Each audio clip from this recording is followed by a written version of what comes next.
फरायबाय आंनि नैबे इउटुब चेनेलाव नोंथांमोन साफ्रोमखौबो आङो दिनै मोनसे जायगायाव थांनो ओंखारदों।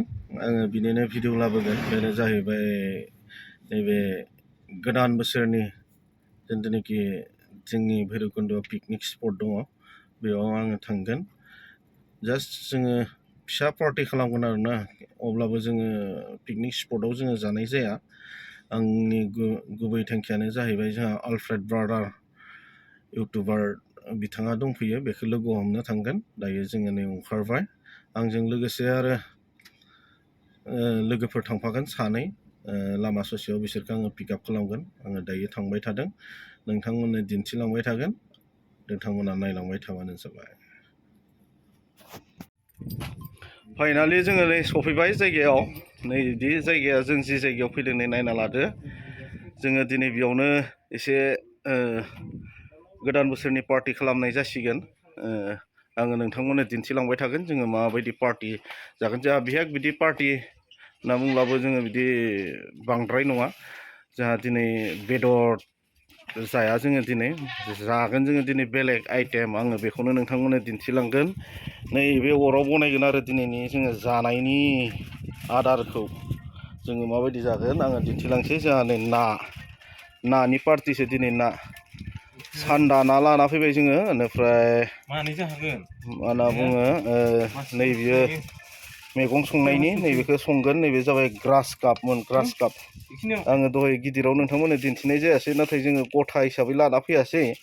मा होनना बुङो, माथ्र जोङो बेखौ 1.5 केजिल' लाना फैबाय। गासै 3.5 किल' अजननिमोन आरो बे ग्रास काप नाया। ओमफ्राय नैबे सान्दाया जाबाय हांनायनि।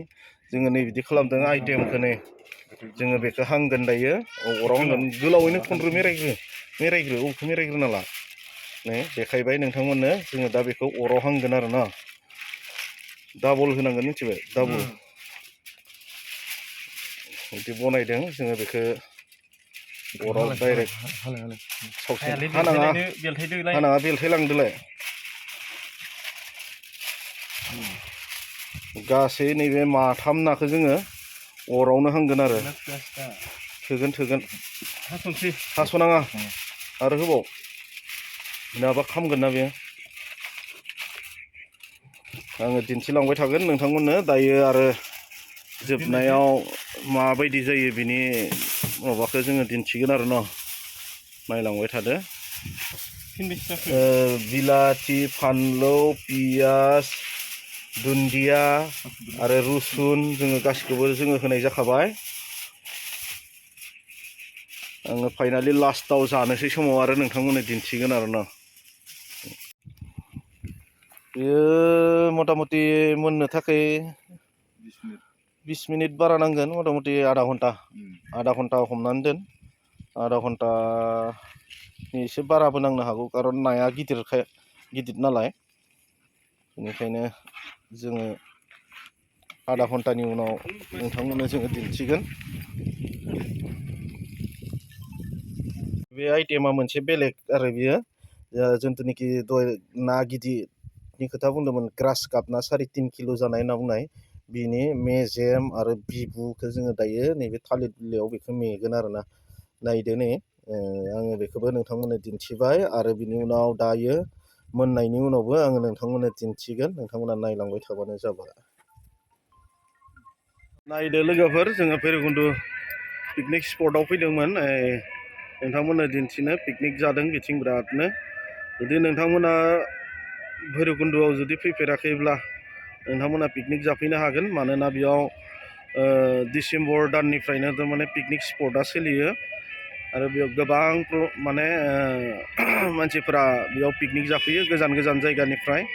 गुवाहाटि, बरपेटा, तेजपुर, नगाव, बिदिनो रङिया, बेफोरनिफ्रायबो गोबां पिकनिक जाफैयो आरो। आङो बेखौनो नोंथांमोननो गोजाननिफ्राय दिन्थिदों। आङो खाथिथिं थांनाय जायाखै। खाथिथिं थांनायमोनब्ला नोंथांमोननो मोजाङै दिन्थिगौमोन। मानोना बेयाव भुटान, आसाम थारमाने बर्डार जायो। बेनिखायनो गोबां फैयो आरो बिदिनो मोजां दै मोनो थारमाने धनस्रिनि। आङो दिन्थिलांबाय थागोन, नोंथांमोना नायलांबानो जाबाय। बिथांमोनाबो पिकनिक जानो फैनाय सोद्रोमाफोर। नै बिथिं जाबाय अरुणाचल। बे जोंहा बेयाव फायारिं सोलिबाय थादों नै नायबानो जाबाय नैथिं अरुणाचला बेयाव रिजर्ट बनायनो नागिरदों मार्केट नैबे थांबाय अरुणाचल रक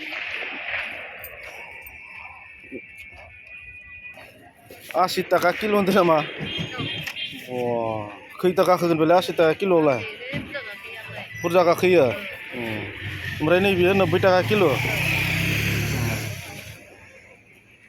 10-12तासो गाखोगोन ना सेरसेयाव कमला बायबाय नै 90 टाका किल'नो कमलाया लामाया गोबां भिर नै नाय नोंथांमोना बे भैरबकुन्द ब्रिजआ बेनो अरुणाचल आरो आसाम बर्डारनि दलं बियो नै बिथिं गोदान प्रजेक्ट सोलिबाय थादों दलं बेयाव प्रजेक्ट सोलिबाय थादों नोंथांमोना नायनानै ला आरो पिकनिक जानाय जायगाया नै बिथिं जोंहा नोंथांमोना मोननै साइडजोंबो जानो हागोन आरो बेयाव पार्किं लानाय जायो सिगाङाव आङो खाथिथिं थांनाय जायाखै अब्लाबो गोजाननिफ्रायनो नोंथांमोननो आङो दिन्थिबाय भिडिअखौ नायलांबानो जाबाय नै जोंहा बिदि पिकनिक जाग्राफोरा गाहायथिं नुहुरदों खाथियाव थांनायमोनब्ला गासैखौबो आङो नोंथांमोननो दिन्थिजोबनो हागौमोन नाथाय खाथियाव थांनाय जायासै गोजाननिफ्रायबाबो आं दिन्थिनो सेस्था खालामबाय नोंथांमोननो नायलांबाय थागोन नैथिं जोंहा पिकनिक जाग्राफ्रा लामाया बिराद गिदिर जादों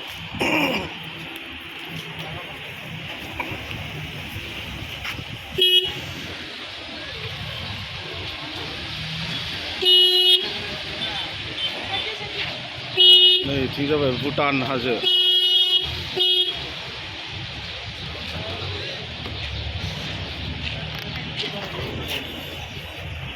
भाइटी होनदो करबरा हिसाब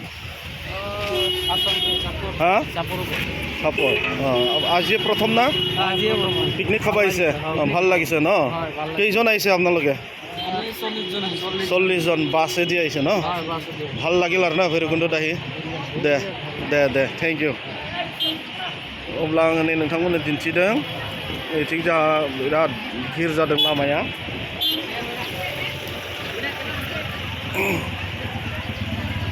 अब्ला आङो बिदिनो नोंथांमोननो दिन्थिलांनो नाजागोन नायलांबाय दहायो जोङो ना सावनाय देखायदोंमोन नोंथांमोननो दायो नैबे ना हांनाया जोंहा फ्राय जाबाय जोङो दा बेखौ लांनोसै जानायनि जायगायाव दा बेखौ जोङो देखायगोन नोंथांमोननो जाबाय मथा-मथि बियो जोङो बेखौ 1 घन्टानि खाथियाव जोङो फोमोननाय जाबाय आरो हांनाय जाबाय दायो जोङो नायनोसै बेखौ आङो दहाय सिगांनि भिडिअआव बुंबोदोंमोन जे आलफ्रेड दाखौ लोगो हमगोन होननानै बेनिफ्राय फाइनालि जोङो लोगो मोनलायबाय नैबे जोंनि पार्टि जानाय जायगायावनो आरो जोंहा नैबे ना हांनाय जिथुनिखि बेखौ जोंहा आलफ्रेड ब्रादारखौनो आनबक्सिं खालामहोगोन आरो बिथाङानो बेखौ खुलिगोन आरो ना जोङो दा दिन्थिलांनोसै नोंथांमोननो नायलांदो जा आलफ्रेड दाखौ जोङो लोगो मोनलायबाय थैंक यू सर गोजोननाय थाबाय हैप्पी निउ इयार पार्टियाव लेंहरनायनि थाखाय जोबोद गोजोननाय थाबाय नै जोंना ब्रादार जितेना फयल बेखौ मा होनो फयल प्लास्टिक ना मा होननांगौ जाखो फयल प्लास्टिक बाहाय ना सोनानै मेदों ना मेनाय वाव बेबायदि गरम नाया जाहैबाय सान्दाना होनो ना सान्दाना बरावबा सान्दाना ओरैनो पामप्लेट होनो नामाथाय बेखौ पामप्लेट ना वाव गरमलै वाव थालिरलाय होलायलायनाय सिङाव माथो बेफोरसो वाव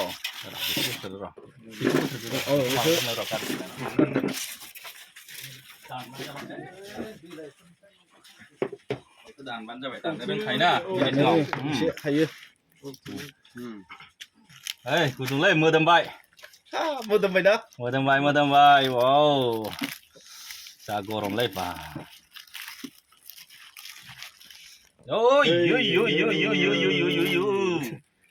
मा दं बेयाव मा होआमोनब्रा ब्रादार बेयावथ' नांगौखिनिखौ होनाय जादों फानलु रुसुन पियास जा गुरै जाबाय बा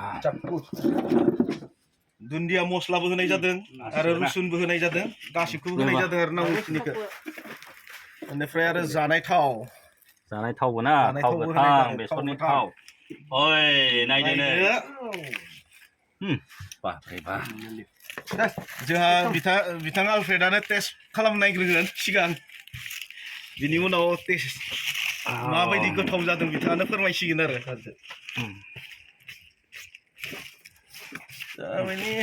वाव man ब्रादार नैबे गेजेरनिफ्राय होनसैलै जा गुरै जाखाबाय आदायाबो होदो ओरैबायदि गुदुं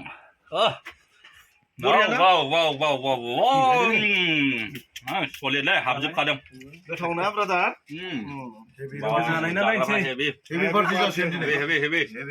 दिनैनि पार्टिया जाहैबाय नानि पार्टि माने जोङो बरदिन आरो गोदान बोसोराव गोबां बेदर जाबोबाय अमा जाबाय आंगायबाय दाउ जाबाय बेनिखायनो दिनै जोङो नानि पार्टि खालामबाय आरो रुटि दंबावो नै रुटि होनानै एसे होबावनोसै दाउफोराबो लुगैलायदों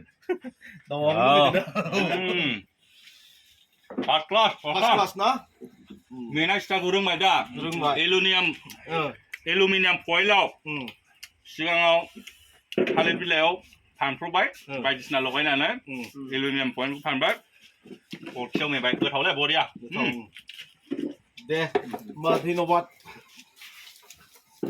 ब्रादारखौथ' दिनै लोगो मोनबाय बिराद गोजोननाय थाबाय गोदान बोसोरनि हामलायनाय बावहरनाय थाबाय नोंथांनिसिमबो आरो जोबोद गोजोननाय थाबाय नोंथाङा जि जोंनो ना हांनानै जाहोफैबाय जोबोद गोथाव मोनदों गोथाव जादों आरो रोंबाय दिनै बेबायदिबो मेनानै जाजायो होननानै नाखौ एलुमिनियाम फइलाव आरो बिनि सिङाव थालिर बिलाइ मोननै आरो थाखोनै थालिर बिलाइयाव थनगोरबाय बेनिफ्राय एलुमिनियाम फइलाव ओरैबायदि गोथाव जादोंना आदसा आंनिफ्रायबो गोजोननाय थाबाय नोंथांनिसिम अब्ला आंबो नोंखौ लोगो मोननानै गोबां गोजोननाय मोनबाय आरो गोसोआव रंजानाय मोनदों नोंथाङा जाबाय सासे बर'नि गिबि इउटुबार आं गोजोननाय मोनदों नोंथांखौ लोगो मोननानै आरो दिनै आंनि इउटुब चेनेलाव आरो नोंथांखौ लाबोनो मोननानै आं बिराद गोजोनदों रंजानाय मोनदों आरो नोंथाङा आंनि इउटुब चेनेलखौ अननानै आपग्रेड खालामना होगोन होननानै आं आसा खालामदों आरो ना नोंथांनि गेजेरजों आंनि इउटुब चेनेला जेन ग्रथ जालांगोन होननानै आं आसा खालामदों बेनिखायनो आं नोंथांखौ आंनि इउटुब चेनेलाव लाबोनाय जाबाय आरो नोंथांनि भिडिअखौ आंनि इउटुब चेनेलाव आं आपल'ड खालामनाय जागोन आरो नोंथांमोनहा बे ब्रादारनि जितेन बर' ब्लग चेनेलखौ साबस्क्राइब खालामना होदो जाहाथे बेबायदिनो ब्रादारा मोजां भिडिअ लाबोबाय थानो हानाय बायदि आरो नोंथांमोनखौ एन्टारटेन खालामनो हानाय बायदि रोजा रोजा साबायखर बावनाय जाबाय दिनै जोंनो गोदान टेकनिक खिन्थानायनि थाखाय थालिर बिलाइयाव नाखौ थननानै आरोबाव एलुमिनियाम फइलाव थनबावनानै मेनानै जाहोनायनि थाखाय थेंक इउ सै दे ब्रादार गोजोनबाय